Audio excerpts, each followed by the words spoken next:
Oh, hello there. Your friendly neighbor Trashman.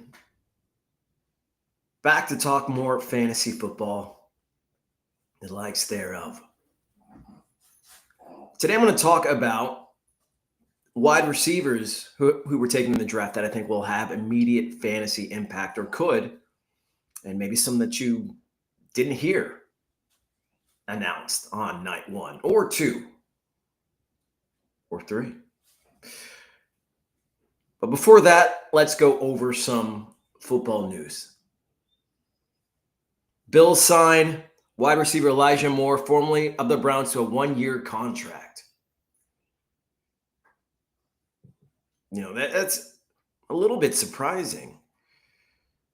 We had a lot of high hopes for Moore coming into the NFL, but he hasn't really been implemented much as a receiver, in the past year at least. Cleveland had placed Moore on he'd been designated as a free agent tender earlier this week, allowing the Browns to potentially net a compensatory pick if he signed elsewhere. He visited the Bills, and he will now play for up to $5 million. $5 million. I actually don't hate this for Moore. I mean, the Bills were talking earlier about how they, people were lambasting them for not taking a receiver in the draft. Saying that they had a good receiver room, that they were happy with what they had. And now they sign Moore to the mix. I mean, it seems kind of redundant. You have a slot receiver in Khalil Shakir, who you apparently like. And now you add Moore, who is also a slot receiver, to the mix. Seems redundant to me. I mean, and to be honest, I like Moore than Shakir. I think Moore is more athletically gifted than Shakir is. I never really liked Shakir in the pre-draft process.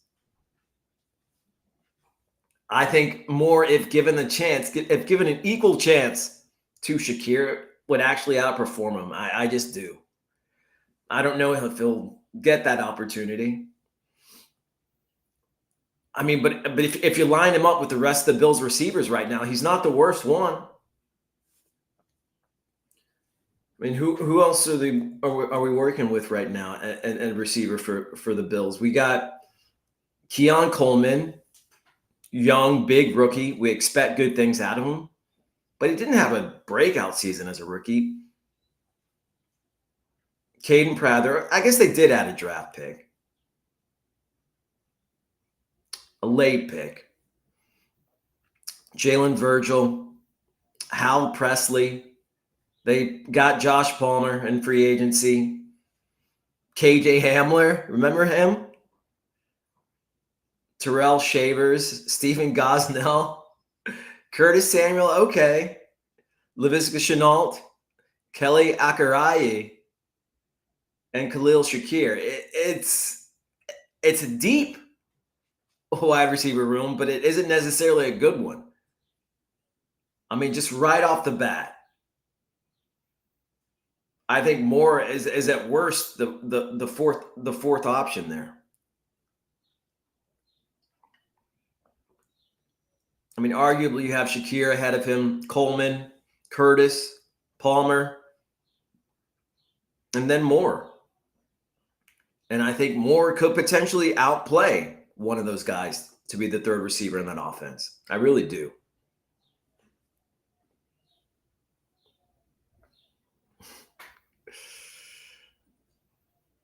Welcome to the chat, Harrison. Let's go to the coffee. This actually isn't coffee. To be honest, I don't really drink coffee. Gives me anxiety. Makes me nervous. If you actually want to know what it is, it's dandelion root. No caffeine in there. No caffeine to be had. It tastes like coffee.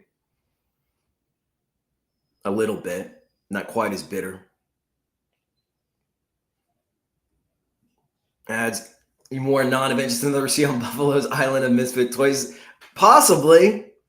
It is an island of misfit toys. It is one of the most motley of wide receiver crews in the NFL at this point, at this current juncture.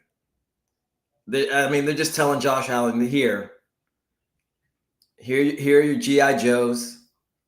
Find some that you like. Find some that you can use on a weekly basis. Frozen State Productions, welcome to the chat. More have value. So I think he does, potentially. Like I said, I think he's arguably better than Khalil Shakir. Line them up next to each other.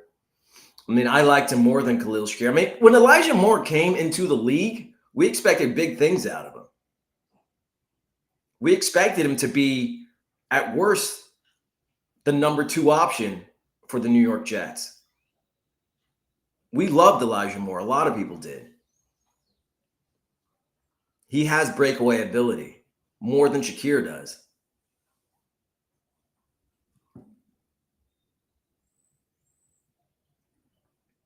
Here, someone has Butler's receiver room, Island Misfit Toys, or could end up being the Island of Dr. Moreau.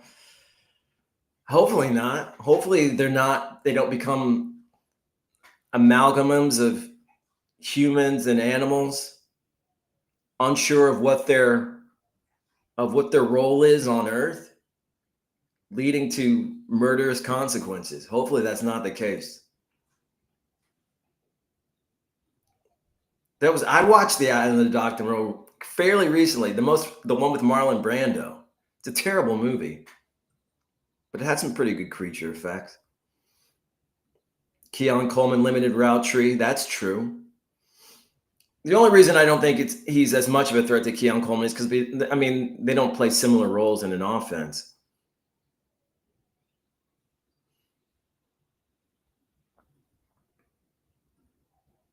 Here, Adam, literally cast-offs of every other respectable team. It's kind of true. I mean, I think a few years ago, the Bills said that said internally, that is, that they wanted to replicate what the Chiefs were doing, and not giving Patrick Mahomes marquee receivers, a good tight end, but, mix and match receivers who you could piece together an offense with, not have to pay a lot of money to pay up elsewhere and find success. And to some extent they have. They still haven't beaten the Chiefs, at least not when it counts. But yeah, I actually don't hate Moore going to the Bills. I think he could actually find a role in that offense. It's not like there are a lot of strong contenders that he has to deal with.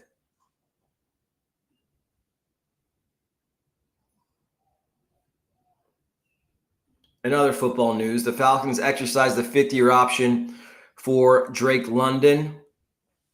London will only be 24 in July. Locked up for the 2026 season.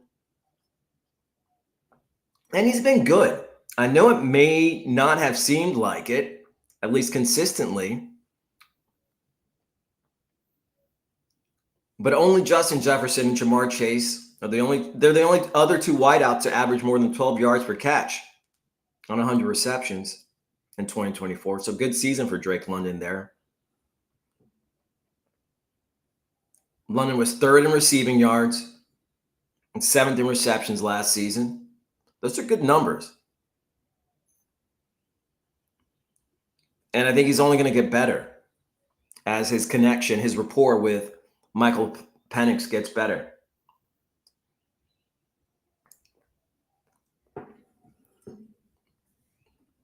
I mean, London, you could argue, is on the border of a first-round pick in redraft leagues. Maybe in dynasty leagues too. I think he's arguably a top 5 wide receiver At least has potential to be this season. You know, the Falcons don't have that many other solid options at the receiver, though they might have added one undrafted free agent. And this is a guy who I was going to talk about later in the stream when I was talking about wide receivers who I think will make rookie wide receivers who I think will make an impact or could make an impact in their rookie seasons. And that's Nick Nash, who I was surprised did not get drafted. Maybe it's because he's 25 years old already. He's already older than Drake London. Led all college receivers in catches, yards, and touchdowns in 2024. Somehow was not drafted. He's not really explosive. Doesn't really have long speed, but he knows how to get open. Precise route runner. Sure hands, which the Falcons surely need.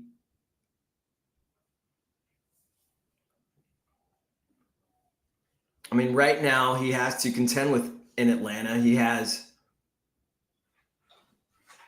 London, as we've already stated.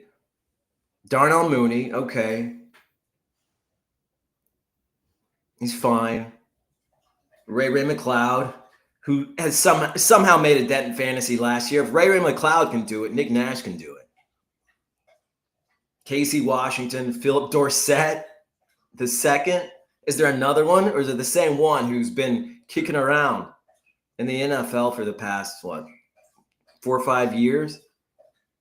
Speedster.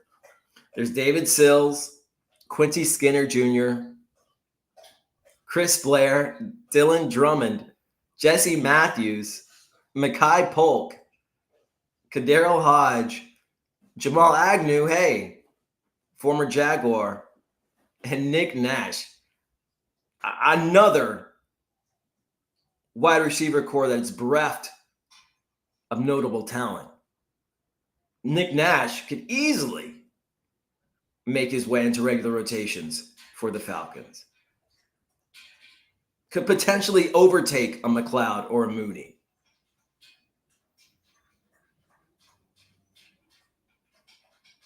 Sure-handed, great route running Nick Nash.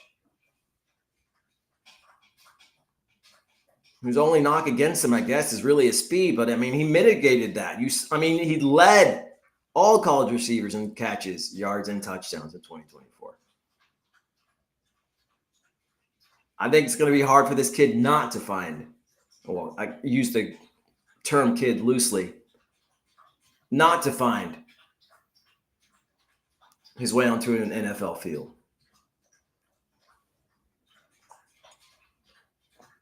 Somebody to look to in dynasty formats. I think Nick Nash will have some value this season.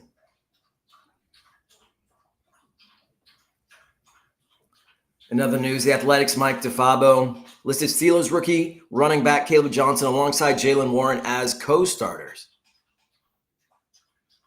A physical back built to carry the load. Well, we knew that. Replacing Najee Harris.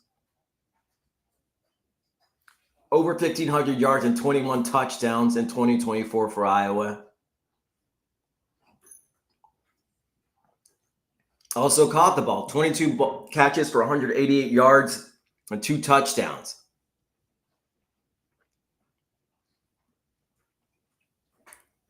Only 3 backs in the nation logged more rushes of over 10 yards than Johnson in 2024. I don't know how Jaylen Warren's going to play ahead of this kid. I don't see it. Everybody wants Jaylen Warren to succeed as a starter for the Pittsburgh Steelers, and I don't know why. He's not shown himself to be capable of a starting role for the Steelers. He shouldn't be. Get Johnson in there. I mean, almost makes Warren redundant with Kenneth Gainwell there. All I'm saying is don't draft Jaylen Warren. That's all I'm saying. Don't draft him. It's that easy. There's little upside to be had with this guy at this point. And draft Caleb Johnson. In all formats. He's going to be the starter.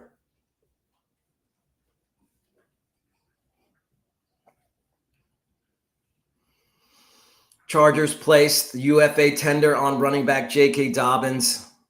This gives the Chargers exclusive negotiating rights if he does not sign with the team by July 22nd or the first 2025 NFL training camp opens, whichever comes first.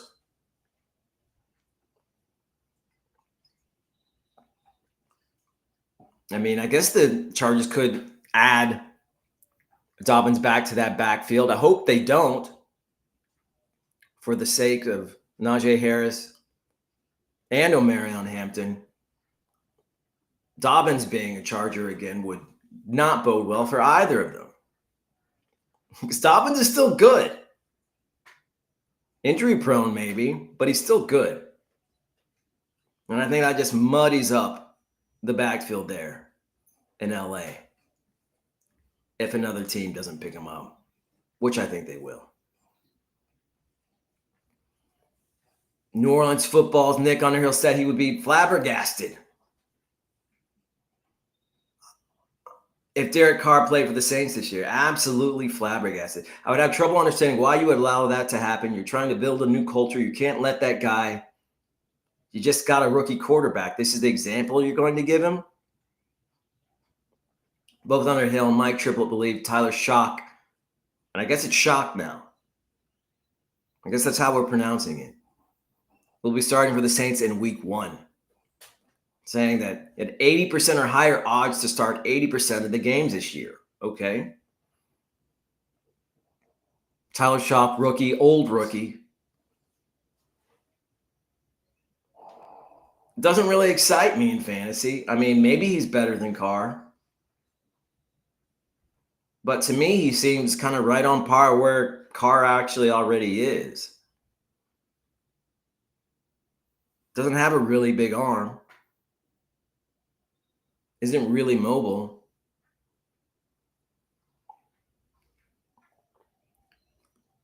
In any case, though, it seems like he's, barring another addition and free agency, is going to be the starter for the New Orleans Saints come September.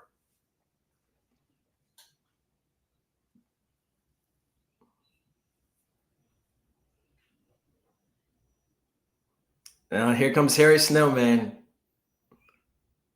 with the shock and awe, with the awe of shock.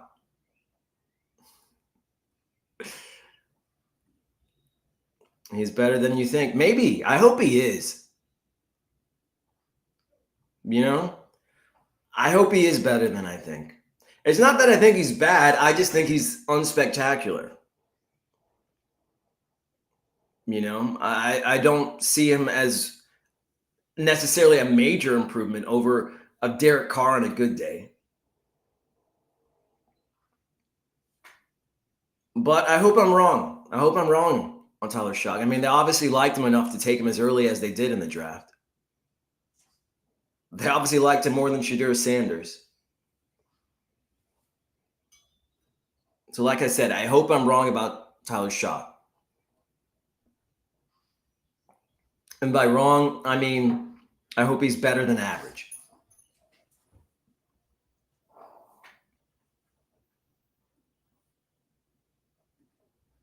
Carr definitely isn't.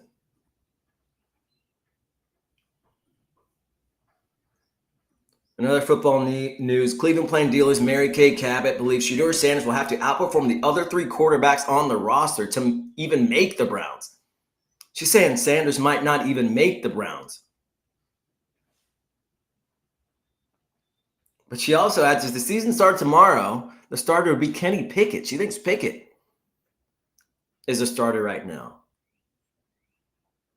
I don't know. I tend to think that Joe Flacco would take the starting role. Well, she covers the Browns almost exclusively, I'm guessing. So she says the Browns made clear to Pickett that he could control his own destiny with a stellar performance. A stellar performance win. And what? When they traded Dorian Thompson-Robinson and a 5th-round pick to the Eagles. To be honest, Joe Flacco has been the most successful quarterback of that bunch. I mean, sure, they paid Pickett, I guess, the most money.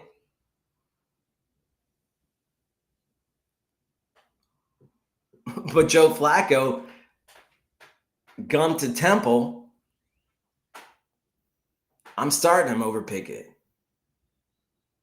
any day.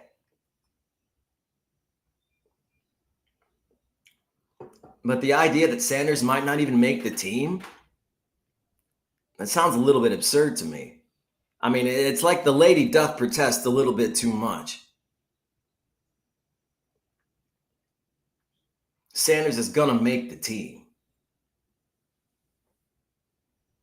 I mean, when all is said and done, Sanders might be the best quarterback of this entire group. And that wouldn't be that hard, to be honest. It wouldn't take much to be better than Kenny Pickett. You know, Joe Flacco has had a decent career in the NFL, but Joe Flacco is no Joe Montana.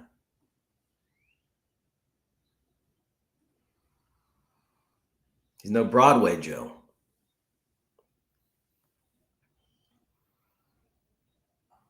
Dylan Gabriel's still there, though. Rookie who was signed before Shedeur Sanders. Small, puny Dylan Gabriel, some might say.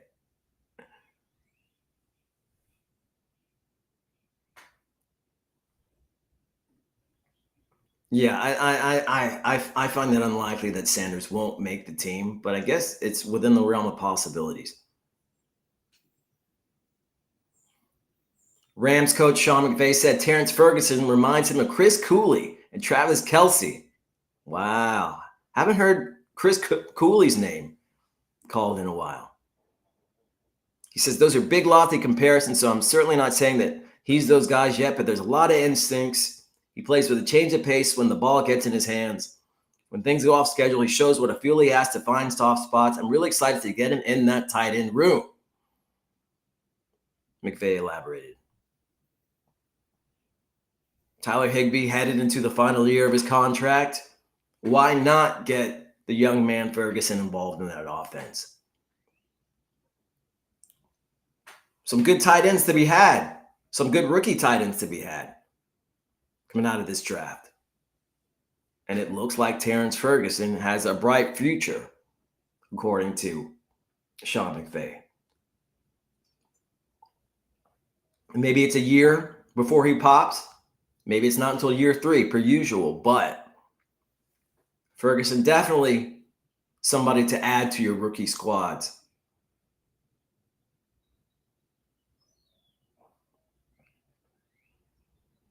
Snowman adds, Joe Flacco is elite. I mean, he played for Toledo, right? The Polish Cannon.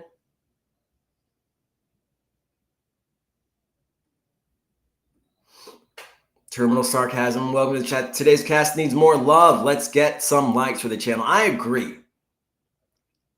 Smash that like button.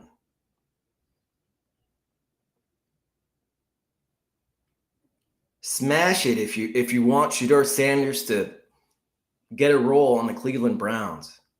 I really do. I really want to see what he can do.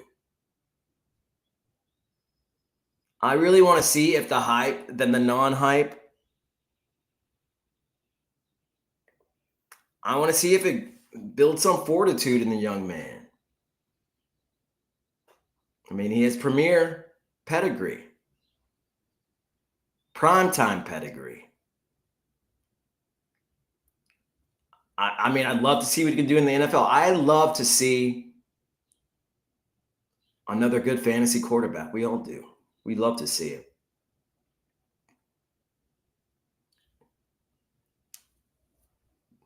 Las Vegas Review-Journal's Vincent Monsignore believes Jack Bech is a strong candidate to be an immediate starter for the Raiders. I mean, that's not really hard. Compared to Puka Nacua in the draft process, I mean, really, the only guys ahead of him as far as targets go, Brock Bowers, of course, and then Jacoby Myers. Who else is in front of Jack Bech?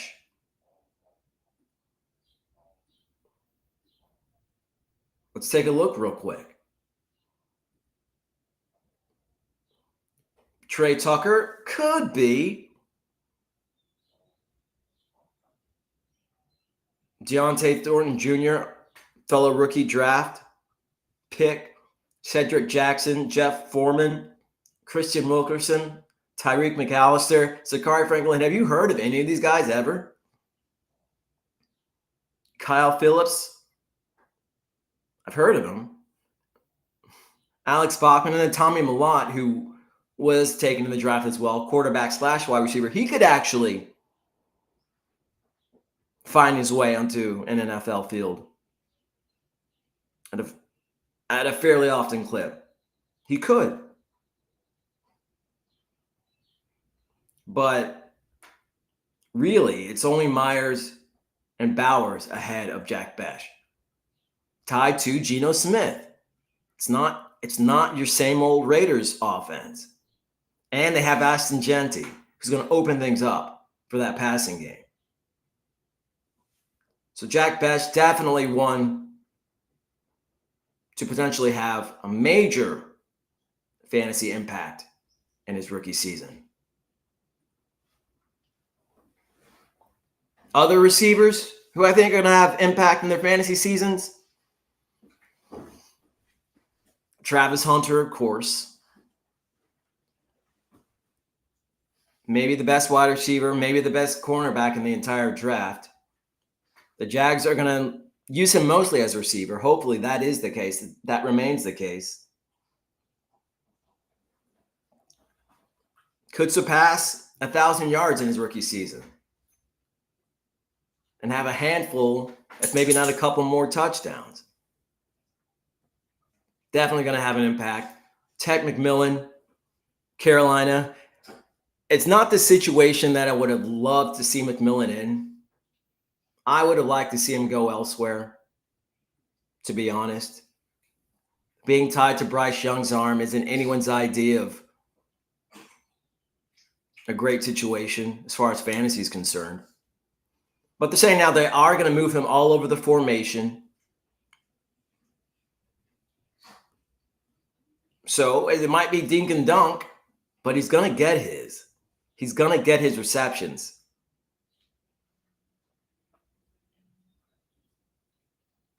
Projected for 70 receptions, 921 yards, and 6 touchdowns in 15 games for ESPN.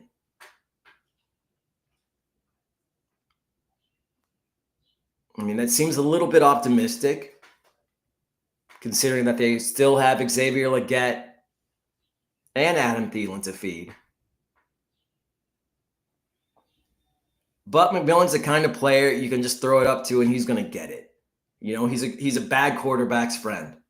A bad quarterback's best friend. But he'll definitely have an immediate impact. Another guy who I think will have an impact this season, Luther Burden III.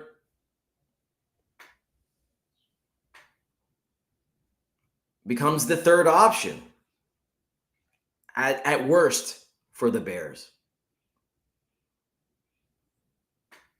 Great yard after the catch ability. Great tackle breaker. 5'11", 208 pounds.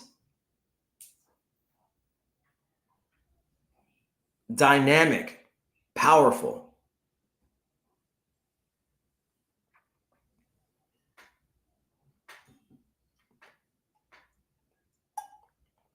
They'll scheme to get him touches.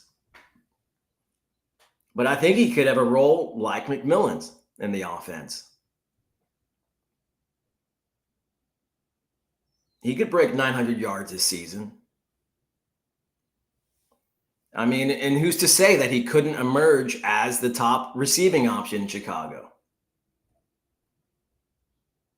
It could happen. In any case, I mean, he's already projected starter on an emerging Bears offense. Let's say that. Caleb Williams still has work to do, but I think he'll have a better season.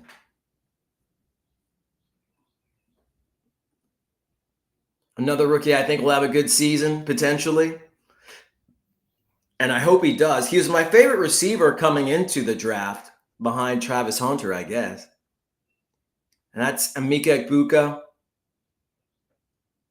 now a Tampa Bay Buccaneer, formerly of Ohio State. And those guys don't miss.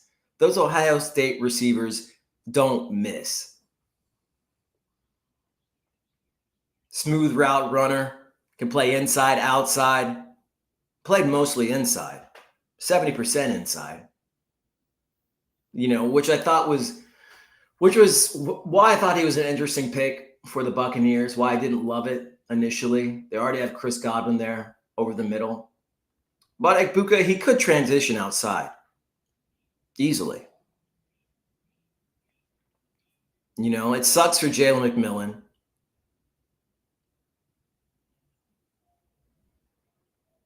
But Egbuka, he proved that he could get his alongside good receivers at Ohio State. You know, over 1,000 yards, 10 touchdowns in 2024. I mean, he's played alongside guys like Marvin Harrison Jr., Jeremiah Smith. So why couldn't he get his in the Tampa offense? Great athlete, 4'4", 940, 38-inch vert. He's likely to be the third receiver in an electric Tampa Bay offense. I mean, I think he could honestly do better than a McMillan or a Burton. He's in a better offense. Of my top 5 receivers in the draft, Egbuka's on the best offense, certainly. And so he's going to be a starter, most likely on the best offense of this group. Why wouldn't he potentially be the best performer? So I didn't initially love it for Egbuka just because he has primarily played out of the slot in Tampa, but the best offense of the group, why wouldn't he perform as a starter? Some other receivers I like. Kyle Williams, underrated, 4'4", 40, elusive.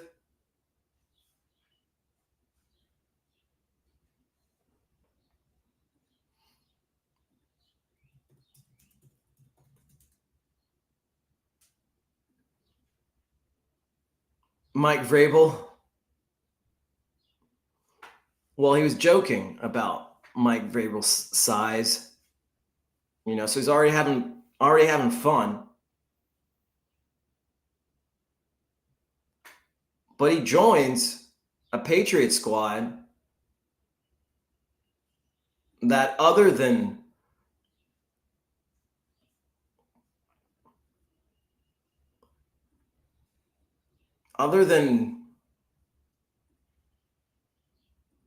Stephon Diggs, took me a minute to recall him. I mean, you got Mac Hollins as your other starter, Demario Douglas. I mean, you have some other young talent that hasn't done much in Jalen Polk, and Javon Baker, Kendrick Bourne, the Bourne Identity,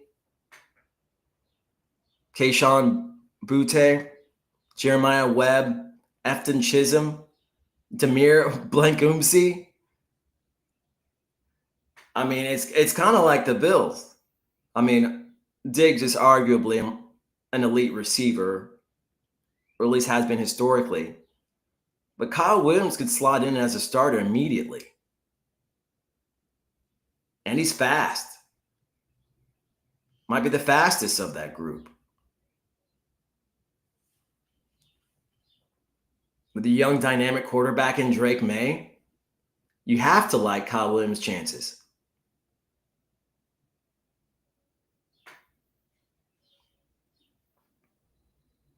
Here, someone says, it sucks for McMillan this year. Saying it doesn't suck for McMillan. I know people say that Tampa's reloading. Evans and Gum aren't playing. But yeah, they're not playing forever, but they're playing this year. And in fantasy, it's a what have you done for me lately kind of business. I mean, we have to think about this year primarily. And so it does suck for McMillan this year, at least on the outset.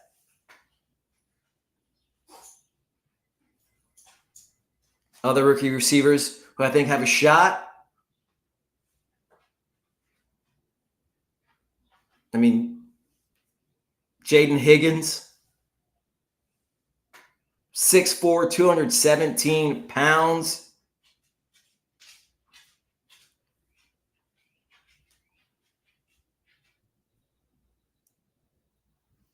Possession receiver, most likely for the Texans.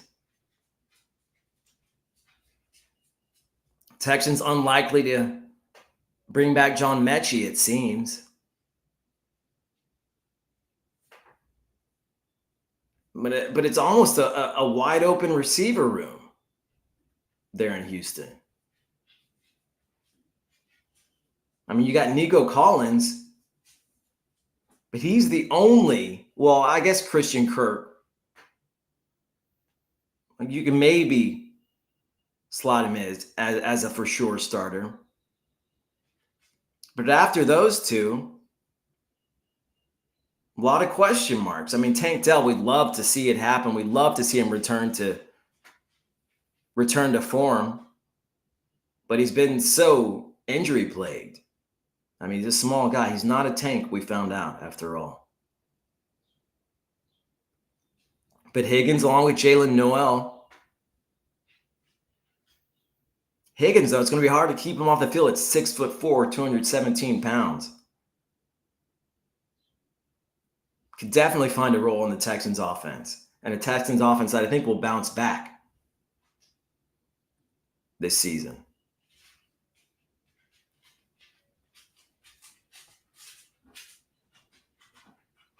Another guy like potentially Matthew Golden, the Packers.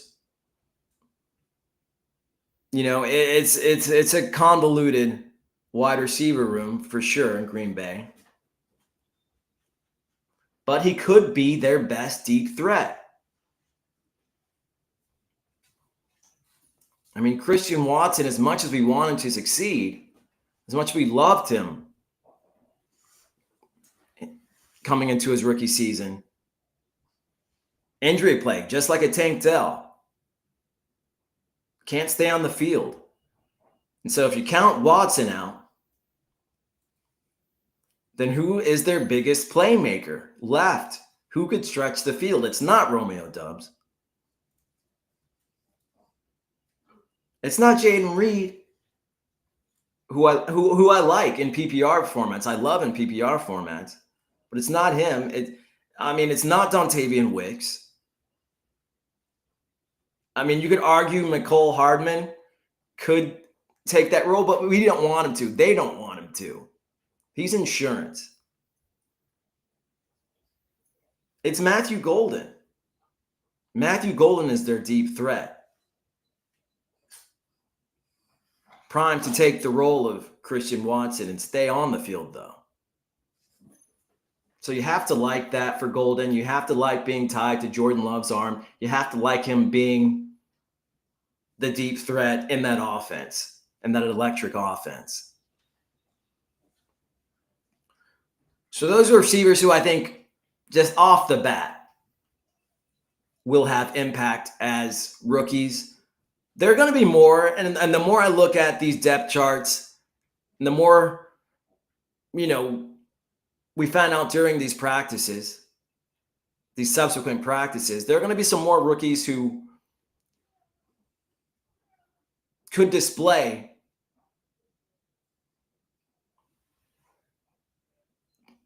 potentially major fantasy impact in 2025. We hope to display major fantasy impact in 2025 at RosterWatch Nation.